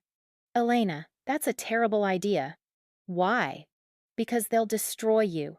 You just sued them. They'll have you thrown out. It'll be a disaster. Good. Good? I leaned forward. Marcus, do you know how many people are going to that wedding? I don't know. 200? 220. I checked the website. 220 guests who've been told their whole lives that I'm the difficult daughter, the ungrateful one, the one who doesn't appreciate what she has. 220 people who think my parents are victims. Okay. I want them to see the truth, all of them, at once, in a place where my parents can't control the narrative. Marcus set down his coffee. You want to expose them, publicly? Yes. Elena, that's nuclear. They went nuclear first. I'm just returning fire. He was quiet for a long moment. What do you need from me? I need you to be there. I need someone in that room who knows the truth. Can you do that? I'm already in the wedding party. I'm a groomsman. Perfect. Then you'll be close to the microphone. The microphone? I smiled. It felt sharp. I'm going to give a speech. The 6 weeks between the lawsuit and the wedding passed in strange, slow motion. My parents' lawyer sent a response to the civil suit on June 28th. 14 pages of legal language that boiled down to, our clients deny all allegations. This is a family dispute, not fraud. Elena Chen is a disgruntled daughter seeking attention. Attorney Morrison called me laughing. This is the weakest defense I've seen in a decade, she said. They're not even trying to dispute the facts, just claiming it was all a big misunderstanding. The judge will see through this immediately. When's the court date? Not for months. These things move slowly, but Elena, their lawyer, knows they're going to lose. I'd bet money they'll try to settle before we get anywhere near a courtroom. She was right. On July 15th, Peterson, my parents' lawyer, sent a settlement offer. $45,000 payment to me. All fraudulent debts cleared. No admission of guilt. Case dismissed. It's insulting, Attorney Morrison said when she forwarded me the email. They defrauded you for $59,000, $706, and they're offering $45,000? They're still trying to cheat you. Reject it, I said. Are you sure? Settlement means this ends now. No trial, no more stress. I'm sure. They don't get to buy their way out of this for less than they stole. She rejected the offer. 2 weeks later, they came back with a second offer. $59,706, the full amount, plus $25,000 for emotional distress. Total, $84,706. This is actually reasonable, Attorney Morrison said. It covers everything plus compensation. Elena, I have to advise you to consider this seriously. I thought about it for 3 days. Then I rejected it. I don't want their money, I told her. I want accountability. Accountability comes in different forms. I want everyone to know what they did. Settlement comes with a non-disclosure agreement, right? Usually yes. Then no. I'm not signing away my right to tell the truth. On August 1st, 11 days before the wedding, my parents sent one final offer through their lawyer. $100,000. Full payment. Case dismissed. NDA included. Attorney Morrison called me immediately. Elena, this is a significant offer. They're essentially paying you $40,000 more than the actual damages just to make this go away quietly. I have to recommend you take this seriously. Do I have to decide right now? They want an answer by August 5th. I'll think about it. I didn't think about it. I spent those 4 days preparing my speech. I wrote 17 drafts. Practiced in front of Priya 43 times. Timed it down to the second. Memorized every word until I could recite it in my sleep. On August 5th, I called Attorney Morrison. Reject the offer? I said. Elena, I'm going to the wedding. I'm going to tell the truth. And I'm going to do it in front of every single person who ever called me ungrateful. She was quiet for a moment. You're sure? I've never been more sure of anything. Then I'll reject it. But Elena, after you do this, after you expose them publicly, there's no going back. Your family will fracture, permanently. It already fractured. I'm just making it visible. On August 12th, I woke up at 6:30 a.m. The wedding started at 4 p.m., reception at 6 p.m., toasts scheduled for 7:30 p.m. I had my speech printed on index cards in my purse, backup copy on my phone, second backup copy emailed to myself. Priya had agreed to film everything from the guest tables. Marcus had confirmed the microphone would be available during the toast portion. Everything was ready. I put on a navy blue dress, elegant, understated, appropriate for a family wedding. I did my makeup carefully, straightened my hair, looked in the mirror and barely recognized myself. I looked like someone capable of burning down her entire family. Good. Priya drove us to Rosewood Estate and Vineyard at 3:47 p.m. The venue was beautiful. Rolling hills, grapevines in neat rows, a restored barn decorated with fairy lights and white roses, 220 chairs arranged in perfect semicircles, facing an altar covered in flowers that cost $6,800. We parked, walked toward the entrance. I saw my mother first. She was standing near the guest book, greeting arrivals in a champagne-colored dress that probably cost more than my monthly student loan payment. When she saw me, her face went white, then red. She started walking toward me. Marcus appeared from nowhere, intercepting her. Aunt Linda, they need you for photos, he said smoothly. The photographer is waiting. She looked at me, then at Marcus, then back at me. You shouldn't be here, she hissed. I was invited, I said calmly. My name is on the guest list. Would you like me to show you my RSVP confirmation? She opened her mouth, closed it, turned and walked away. Priya squeezed my hand. You've got this, she whispered. We found our seats. Table 18. The back corner. As far from the family tables as physically possible while still being in the same room. The ceremony started at 4:07 p.m. Sarah looked beautiful.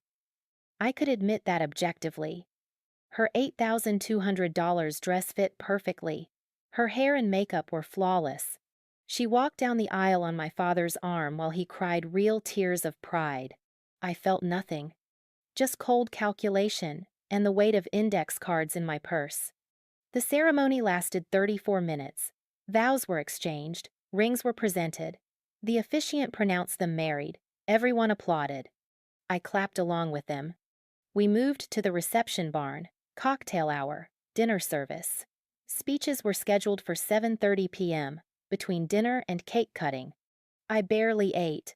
My stomach was a knot of anticipation and adrenaline. At 7:28 p.m., the best man approached the microphone. His speech was funny, self-deprecating, full of college stories about Josh. Everyone laughed. Then the maid of honor, Sarah's best friend since elementary school. Her speech was emotional, tearful. She talked about Sarah's kindness and generosity, and how she deserved all the happiness in the world. I gripped my index cards under the table. The maid of honor finished. Sat down. The MC, some friend of Josh's family, stepped to the microphone. "We have time for one more toast. Would anyone else like to say a few words?"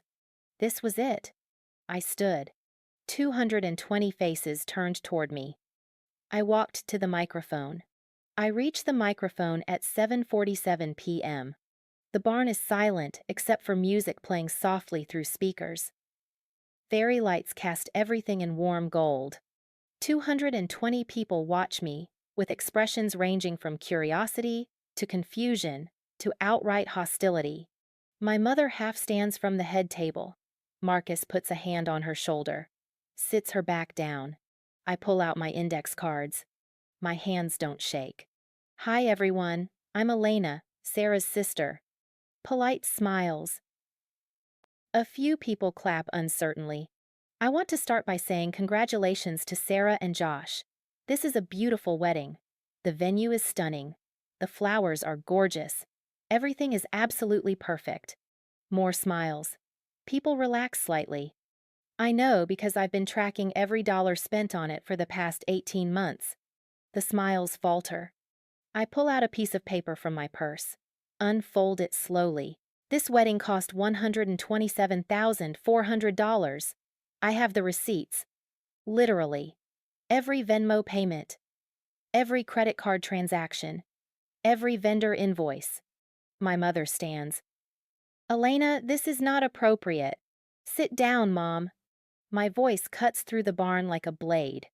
She sits. I continue. $34,000 for this venue. $18,500 for tonight's catering. $8,200 for Sarah's dress. $6,800 for these flowers. $12,400 for the photographer currently filming this. $4,500 for the cake we haven't cut yet. I look directly at my father. "Should I keep going, Dad? I have all the numbers memorized." He says nothing. Here's what makes this interesting. While my parents were spending $127,400 on Sarah's wedding, I was working 32 hours a week to afford textbooks at MIT. I took out $64,000 in student loans because they said they couldn't help with college expenses. Murmurs ripple through the crowd. "Money's tight," they said. "We wish we could help, but we just don't have it right now." I pull out my phone, project a screenshot onto the screen behind me. The venue has a projector for the photo slideshow. Marcus had confirmed it would still be connected. It's my mother's text message from February 2023. February 3rd.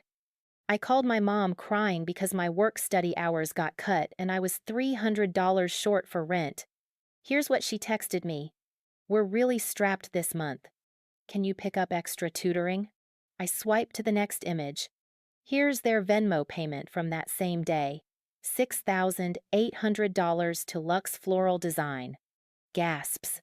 They couldn't spare $300 for my rent, but they had $6,800 for flowers. Sarah is crying now. Josh has his arm around her. I don't care. But wait, it gets better. I swipe again. This is my credit report from May 2024. 3 accounts I never opened. $59,706 in debt I didn't know existed. The projection shows Capital One Auto Loan, Chase Credit Card, Discover Card. Every single fraudulent account. My parents opened these in my name, used my social security number, forged my signature, all to pay for Sarah's wedding when they ran out of their own money. The barn erupts. People shouting, chairs scraping, my mother screaming, "That's not true." I speak over them. It is true. I have the police reports. Case number 2024 to 7831. Boston PD Financial Crimes Unit. Detective Sarah Chen. All 3 creditors confirmed it was fraud. The debts have been removed from my name and transferred back to my parents. I look at my mother.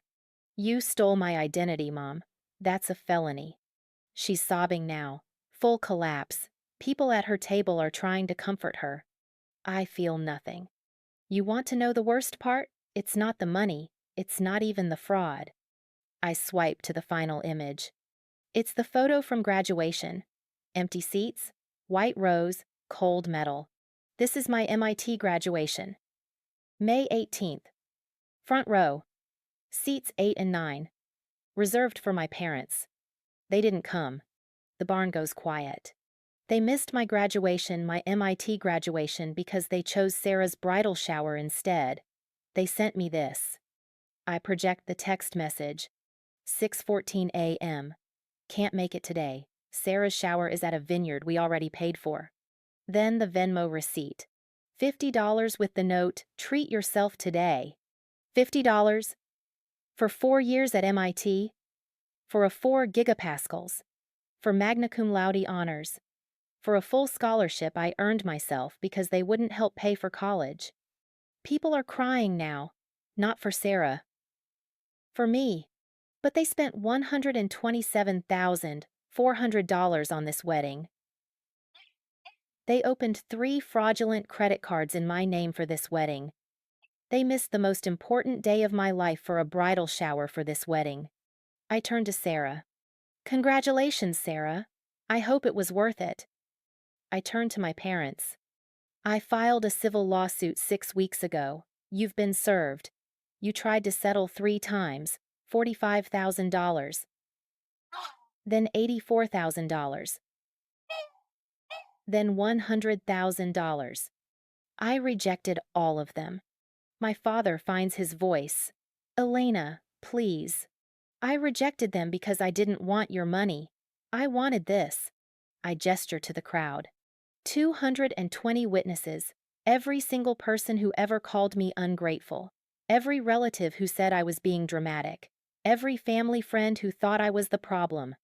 I pull out one more document. Hold it up. This is the civil complaint. Public record. Anyone can look it up. It details 18 months of systematic financial abuse and fraud. It's all there. Every lie, every manipulation, every dollar. I set it on the head table in front of my parents. You wanted a perfect wedding? Here it is. Perfect venue, perfect flowers, perfect dress, built on fraud and stolen identity and the daughter you erased. I step back from the microphone. I'm done being invisible. I'm done protecting you.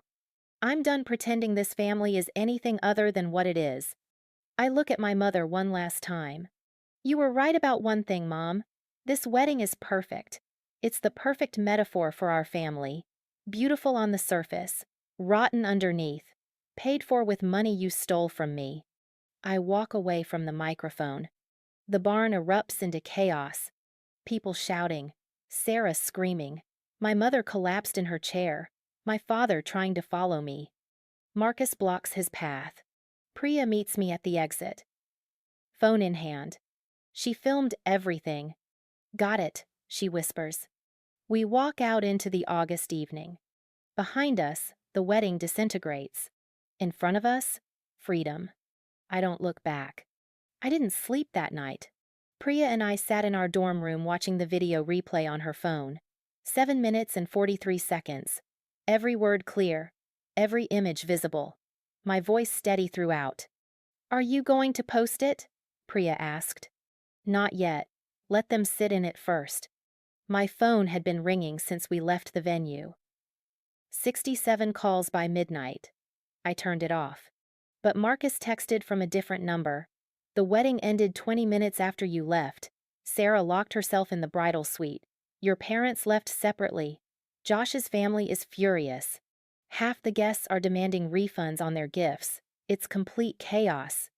Good. By morning, my phone had 340 messages.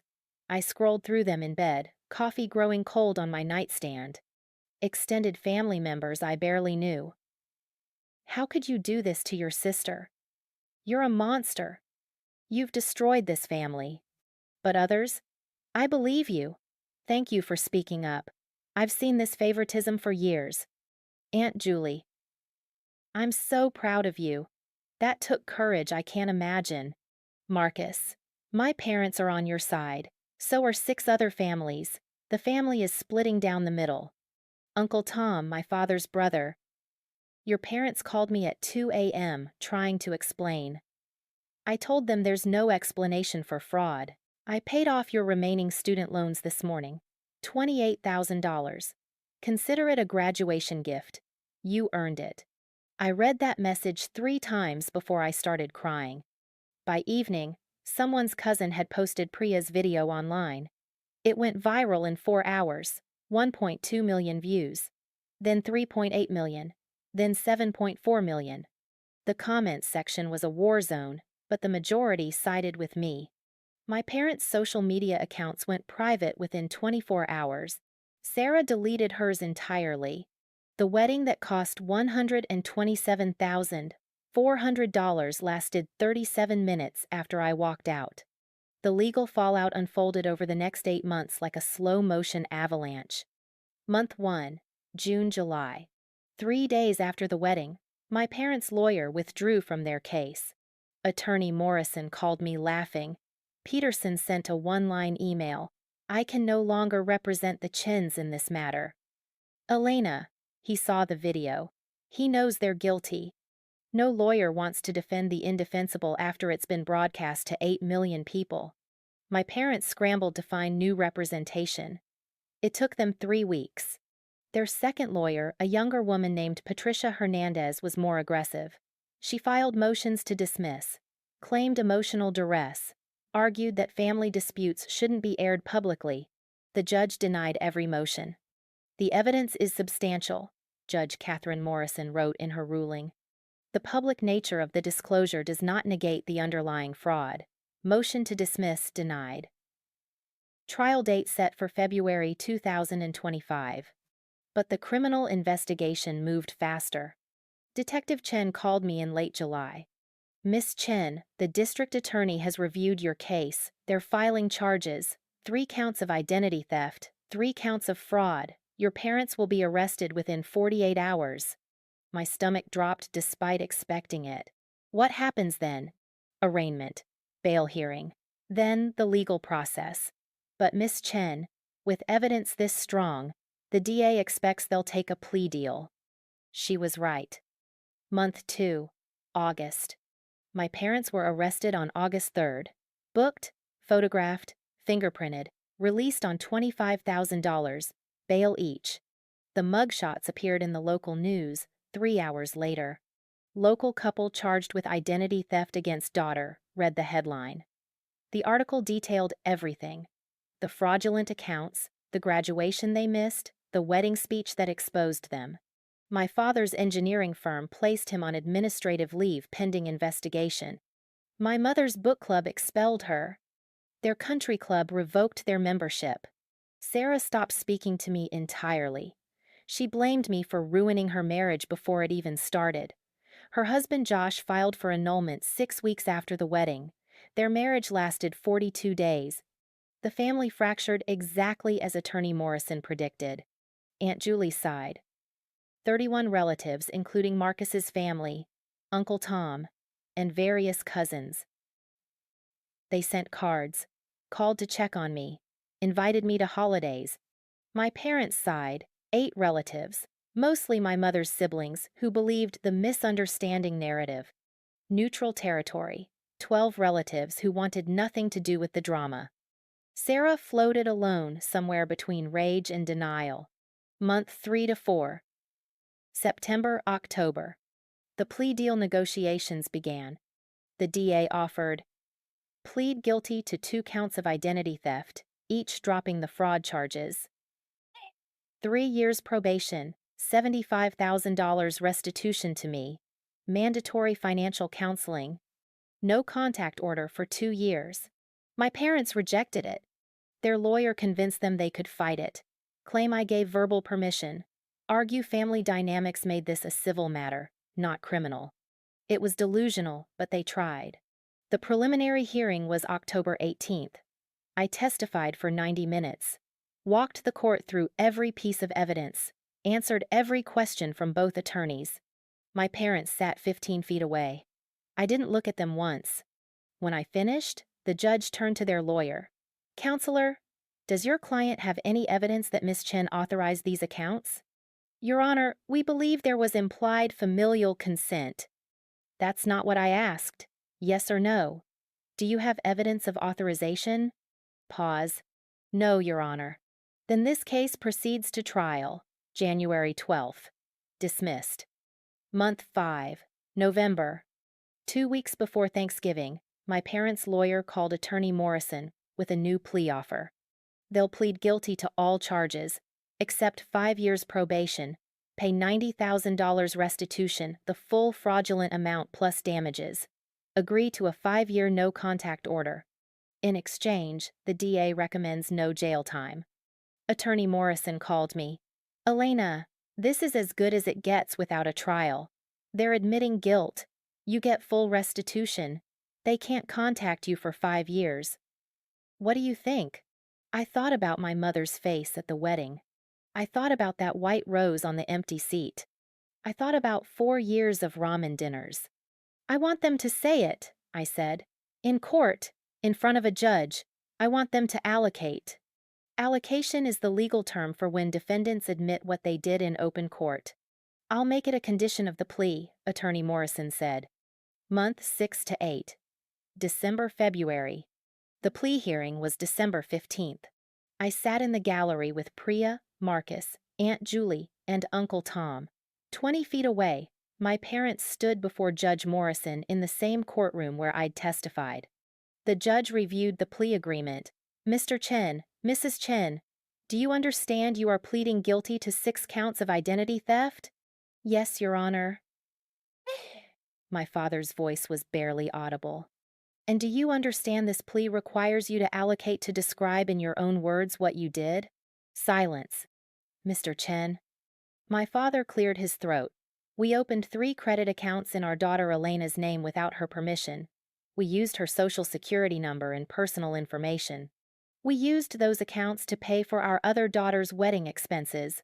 We did this knowingly and intentionally. Each word sounded like it was being pulled out with pliers. Mrs. Chen? My mother was crying. We did what Robert said. We opened the accounts. We knew it was wrong. We did it anyway. The judge nodded. The court accepts your plea. You are hereby sentenced to 5 years probation, $90,000 restitution to Elena Chen, payable over 5 years, mandatory financial counseling, and a 5-year no-contact order. You are not to contact, communicate with, or approach within 500 feet of Elena Chen. Violation will result in immediate arrest and imprisonment. Do you understand? Yes, Your Honor. The gavel fell. It was over. I walked out of that courtroom with my chosen family around me. Behind me, my parents faced 5 years of consequences. Ahead of me, freedom. The civil lawsuit. The civil case settled 2 weeks later. With a guilty plea on record, my parents had no defense. Final settlement, $90,000, matching the criminal restitution. Plus, my parents agreed to pay all my legal fees another $23,000. Total, $113,000. Attorney Morrison transferred the first payment to my account in January, $18,000, the first year's installment. I used $8,000 to pay off my remaining credit card debt from college. The other $10,000 went into savings. For the first time in my adult life, I had financial security I'd built myself, plus restitution I'd fought for. Family aftermath. By the time winter arrived, the family structure had permanently shifted. Uncle Tom became my de facto father figure. Weekly phone calls, advice about my new job, an open invitation to every family gathering. Aunt Julie hosted a chosen family Thanksgiving. 32 people came. Not one of them questioned my decision to expose my parents. Marcus and I grew closer than we'd ever been. Trauma bonding, maybe. Or just finally being seen. Sarah sent me one email in February. "I hope you're happy. You destroyed everything." I didn't respond. There was nothing to say. My parents sent nothing. The no-contact order ensured it. But I heard through the family grapevine. Dad took early retirement. Mom got a job at a grocery store. They sold their house and moved to a smaller place 30 miles away. They'd become pariahs in their own social circles. I felt nothing about it. Not satisfaction, not guilt, just a distant acknowledgement that actions have consequences. They'd made choices for 18 months. Now they lived with them. It's been 3 years since that wedding reception. I'm 25 now, sitting in a one-bedroom apartment in Cambridge, with city views and photos of chosen family on my walls. The framed MIT diploma hangs above my desk right next to the pressed white rose from Sayat 8. Preserved in a shadow box labeled, "The Day I Chose Myself." Life looks nothing like I imagined it would. It looks better. Career. I work as a software engineer at Google, started 8 months after graduation. Current salary. $184,000. I've been promoted twice. I lead a team of 7 people who respect my work and appreciate my leadership. Last month, I spoke at a tech conference about ethical AI development. 200 people in the audience. Standing ovation at the end. My parents weren't there. I didn't need them to be. Finances. My credit score is 792, higher than it's ever been. I have $47,000 in savings. No debt. My student loans were paid off half by me, half by Uncle Tom's graduation gift. The restitution payments arrive like clockwork.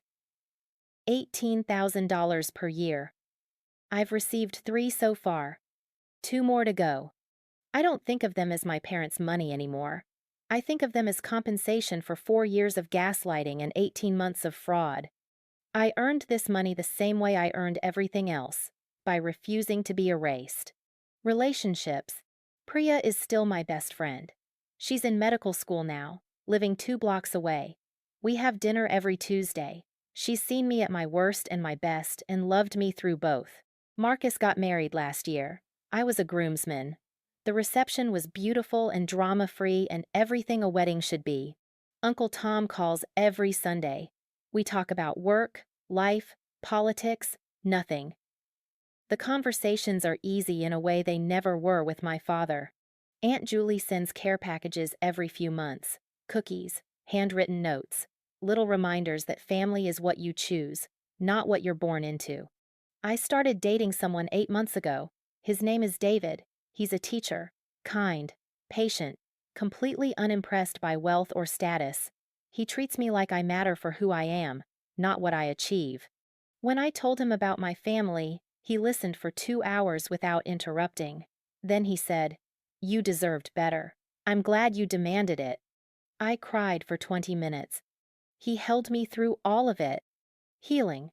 I've been in therapy for 2.5 years, every Thursday at 4 p.m. Dr. Sarah Lynn specializes in family trauma and financial abuse. "You did something extraordinary," she told me in our first session. "Most people in your situation stay silent forever. You documented everything, exposed the truth, and held your abusers accountable. That takes courage most people never find." "It doesn't feel courageous," I said. "It feels like survival." Sometimes they're the same thing. Therapy hasn't fixed everything. I still have trust issues. I still struggle with the belief that I have to earn love through achievement. I still occasionally dream about empty chairs and cold metal, but I'm learning. I'm learning that my worth isn't tied to productivity. I'm learning that people who love you don't keep spreadsheets of what you owe them. I'm learning that choosing yourself isn't selfish, it's necessary. Current relationship status. I haven't spoken to my parents in 3 years. The no contact order has 2 more years remaining. After that, it's my choice whether to ever communicate with them again. I don't think I will. They've sent letters returned unopened per the court order. They've tried contacting me through relatives blocked immediately. They've attempted social media messages, accounts private. Requests denied. I heard through Marcus that they want to apologize. I don't care. Some relationships can't be repaired. Some bridges should stay burned. Some people prove through their actions that they don't deserve access to your life. My parents are those people. Sarah remarried 6 months ago. Someone sent me a wedding announcement. I threw it away without opening it. I hope she's happy. I hope her new husband treats her better than our parents treated me. But I don't need to be part of it. We're not sisters anymore. We're strangers with shared DNA and incompatible values. That's okay. Final reflection. People ask me if I regret it. The lawsuit. The speech. The public exposure. Destroying my family on what should have been the happiest day of my sister's life. My answer is always the same. No. I don't regret telling the truth. I don't regret demanding accountability. I don't regret choosing myself over the people who spent 22 years choosing everyone else. Could I have handled it privately? Sure. I could have accepted one of 3 settlement offers, signed an NDA, let them pay me to stay quiet while they continued playing the perfect parents to everyone else. But that would have been another form of erasure. Another way of saying my truth matters less than their reputation. Another 4 years, another lifetime of swallowing pain to keep the peace. I'm done keeping peace that only benefits the people who hurt me. Here's what I learned. You can't earn love from people who are determined not to give it. Documentation is power when gaslighting is the weapon. Public exposure works when private conversations fail. Blood doesn't make family choice, respect, and genuine love do. Some families don't heal. Some bridges deserve to burn. And sometimes the most radical act of self-preservation is refusing to pretend everything is fine when it's been broken all along. I built a life without my parents. It's the best life I've ever known. I have a career I'm proud of, financial stability I created, relationships built on mutual respect and actual affection, a chosen family who shows up not just with words, but with presence. The white rose from seat 8 sits on my shelf as a reminder, not of what I lost, but of what I gained. The courage to demand better, the strength to stand alone, and the clarity to recognize that sometimes the family you leave behind is the only way to find the family you deserve. I'm Elena Chen, MIT graduate, software engineer, survivor of financial abuse and identity theft, daughter to no one who hurt me, sister to everyone who chose me back, and I'm finally, completely, undeniably free. If you've experienced family financial abuse, favoritism that crossed into cruelty, or betrayal by the people who were supposed to protect you, you're not alone.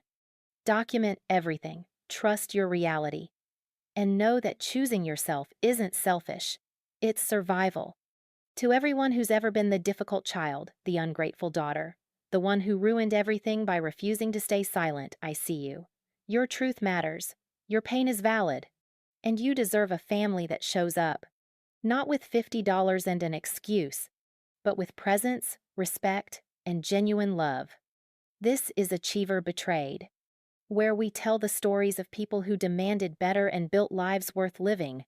Thank you for listening to mine.